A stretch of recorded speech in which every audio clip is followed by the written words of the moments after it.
प्रभातम भैया,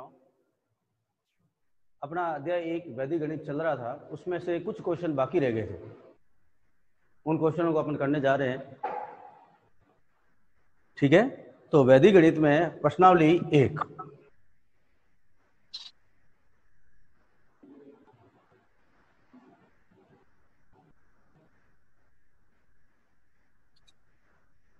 वैदिक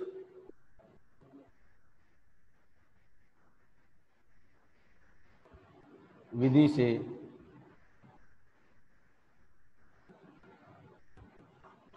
घनफल ज्ञात करना। वैदिक विधि से घनफल ज्ञात करना, ये अपने क्वेश्चन चल रहा था। उसमें से कुछ क्वेश्चन मैंने आपको करने के लिए दिए थे। उसमें से कुछ भैयाओं के मेरे पास मैसेज आया कि ये क्वेश्चन हमको समझ में नहीं आया, उस क्वेश्चन को मैं लेने जा रहा हूँ। तो जो सवाल था वो क्वेश्चन नंबर 9 था, उसके बारे में ज्यादातर आया। 91 का घन करना था, 91 का घन करना था। ये समझ में नहीं आया, कुछ भैयाओं का क्वेश्चन था। तो 91 का घन करना है तो सर्वप्रथम देखिए, घनफल के लिए अभी तक जब भी हमने कितने भी क्वेश्चन किए हैं, निकलम विधि में आधार का उपयोग किया, तो यहां पर भी हम आधार का उपयोग करेंगे। तो यहां पर देखिए 91 जो संख्या है वो आधार किसके नजदीक है? आधार 100 के नजदीक है, तो आधार है 100। और इसके बाद में इसका विचलन निकालेंगे। विचलन को थोड़ा ध्यान दीजिए, ये 100 से कितना कम है कि ये 9 कम है, तो -09। अब यहाँ 09 क्यों लगाया? क्योंकि यहाँ 2 जीरो है, तो 2 अंकों में हमको विचलन लिखना है। उसके बाद में हमारे पास सूत्र था घनफल ज्ञात करने का, संख्या प्लस 2 इंटू विचलन। आपको बताया हुआ सूत्र 3 इंटू विचलन का स्क्वायर और विचलन का क्यूब। ये सूत्र था हमारा। इस सूत्र के अंदर अपन ये मान रख देंगे और हल करेंगे तो अपना उत्तर निकल जाएगा। तो संख्या क्या है हमारे पास? 91। 2 इंटू विचलन कितना है? -09, तो यहाँ -09 लिखेंगे। 2 लाइन 3 इंटू विचलन का स्क्वायर, 3 इंटू -09 का स्क्वायर और -09 का क्यूब। ये वैल्यू आपने पुट कर दी यहाँ। अब देखिएगा यहाँ ये 91 है, जैसा का जैसा हमने लिखा। 9 का -2 से गुणा करेंगे तो माइनस के 18 होंगे। 1 प्लस का 1 माइनस का गुणा करेंगे तो माइनस में उत्तर आएगा। तो 2 का -9 से गुणा करेंगे तो माइनस के यहाँ 18 हो जाएंगे। क्लोज लाइन 3 इंटू, अब देखो स्क्वायर है, घात 2 है। किसी भी नेगेटिव संख्या के ऊपर घात सम संख्या में हो, माइनस की संख्या में अगर घात सम संख्या हो, संख्या धनात्मक हो जाती है। तो यहाँ के इसका मतलब ये हुआ कि ये जब हम -09 का -09 से गुणा करना, इसका अर्थ भी यही होता है। -09 का -09 से गुणा करेंगे तो प्लस के 81 हो जाएंगे, अर्थात ये जो है ना ये 81 हो जाएंगे। तो हम यहाँ लिखेंगे 3 इंटू 81। इसका अर्थ होता है -09 इंटू -09 इंटू -09, यानी 9 का 3 बार गुणा करना है। लेकिन घात विषम संख्या में, और संख्या अगर माइनस में और घात विषम संख्या में, तो वो राशि हमेशा ऋणात्मक हो जाती है। क्या हो जाती है? ऋणात्मक। तो अब जब हम इसका गुणा करेंगे तो उत्तर माइनस में ही आएगा। तो माइनस में करेंगे, 9 का 9 से गुणा करेंगे 81, 81 का फिर 9 से और गुणा करेंगे तो हो जाएगा 729, माइनस के 729 होंगे।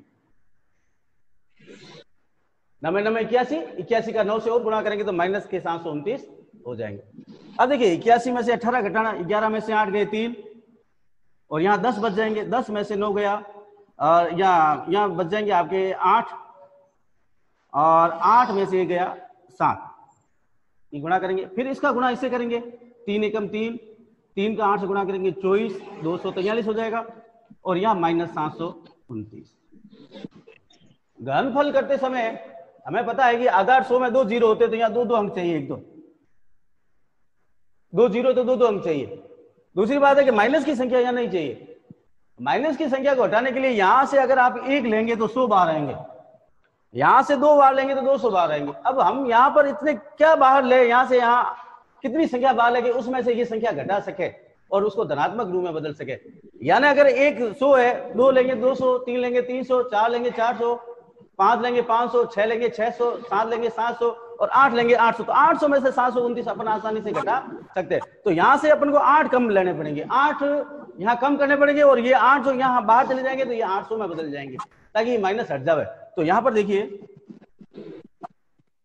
यहाँ हो जाएंगे 235, क्योंकि 8 आपने बाहर ले लिए, 235 बच गए, 8 यहाँ बाहर जाएंगे तो ये 800 में बदल जाएंगे, और 800 माइनस 729, अब 73, 235, 800 में से 729 अपन को घटाना है, 10 में से 9 गई 1, और यहाँ 9 में से 2 गई 7, और 8 यहाँ 7 में से 7 गई 0, तो यहाँ 71 बच जाएंगे।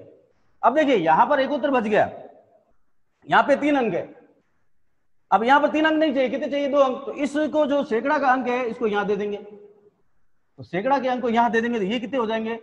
73 प्लस 2 हो जाएंगे, और यहाँ पर आपके बचेंगे 35, और यहाँ बचेंगे 71, और 73 और 2 कितने हो जाएंगे? 75, फिर 35, फिर 71। अब देखिए यहाँ पर 2 अंक चाहिए, यहाँ पर भी 2 अंक चाहिए, यहाँ कितने भी अंक हुए हमारे चलेगा, ये इस प्रकार समझाया हुआ। तो अब अपन क्रॉस लाइन हटा सकते हैं, क्रॉस लाइन हटाते हमारे को उत्तर मिल जाएगा 75, 35, 71। इस प्रकार ये घनफल निकल जाएगा, 91 का घनफल निकल जाएगा। इस प्रकार ये घनफल निकल गया हमारा। तो इस प्रकार ये आगे जो बचा था 208 वो आपने किया होगा, ये इसमें थोड़ा माइनस वाला था इसलिए इसको कराना पड़ा, तो माइनस को हटाना कैसे है वो आपको पता है। तो इस प्रकार इस सवाल को अपन हल करेंगे तो अपन को उत्तर निकल जाएगा। अब आगे जो है ध्वजांक विधि द्वारा भाग है, आगे कौन सी विधि है? ध्वजांक विधि द्वारा भाग वाला सवाल है, मैं आपको समझाने जा रहा हूं, थोड़ा आप ध्यान देंगे तो आपको जरूर समझ में आ जाए। अब ये सवाल है, इसका आप क्या है कि स्क्रीनशॉट भी ले सकते हैं, कौन से स्क्रीनशॉट लेकर भी इसका रख सकते हैं कि भाई ये कैसे किया हुआ सवाल, ठीक है। तो आगे मैं ध्वजांक विधि द्वारा आपको भाग सिखा रहा हूं, थोड़ा ध्यान दीजिएगा।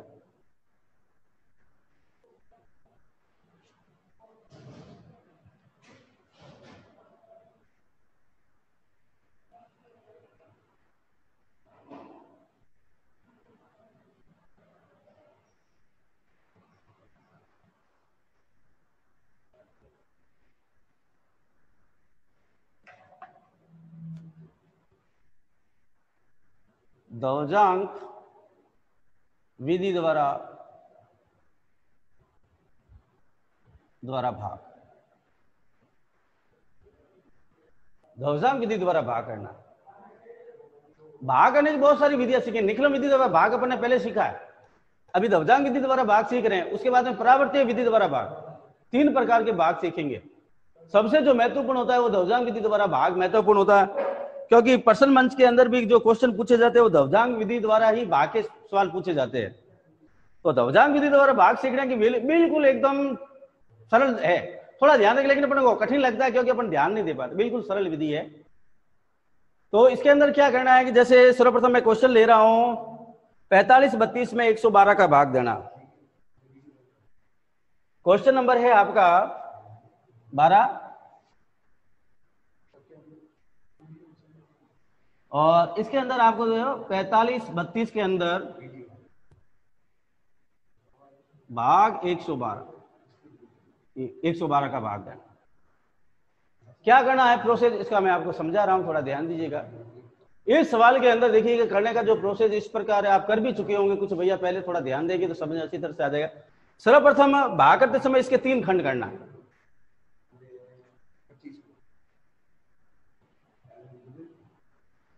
ये 3 खंड हो गए, पहला, दूसरा और तीसरा खंड।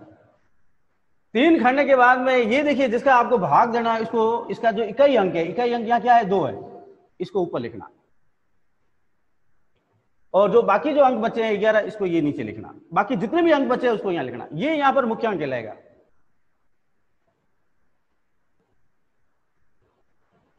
और ये आपका ध्वजांक कहलाएगा।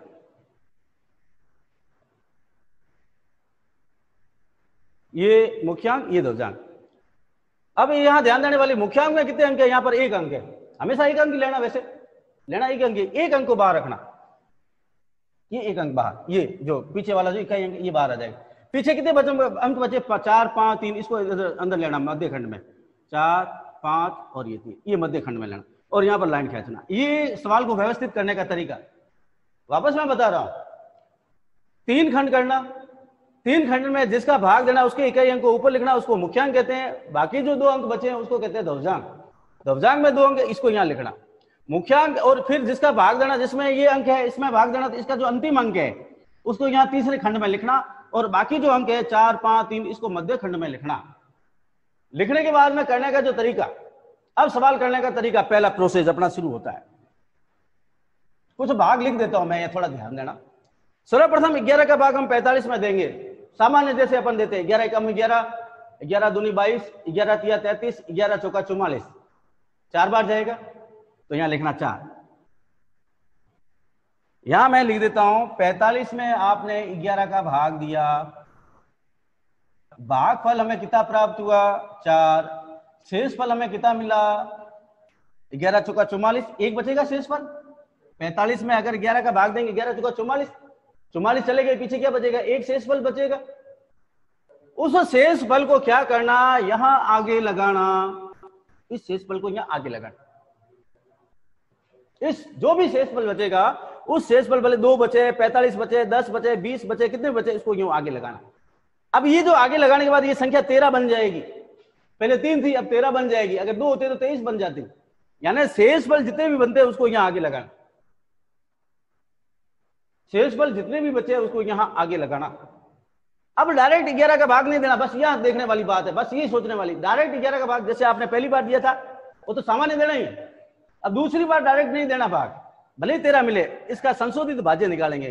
क्या करेंगे, इसका संशोधित भाज्य निकालेंगे। संशोधित भाज्य निकालने के बाद फिर 11 का भाग देंगे, यानी पहले सामान्य भाग देंगे, भाग देने के बाद में जो शेषफल आएगा उसको यहाँ रखेंगे, रखने के बाद में जो भी अंक में मिलेगा यहाँ पर उसका संशोधित भाज्य निकालेंगे।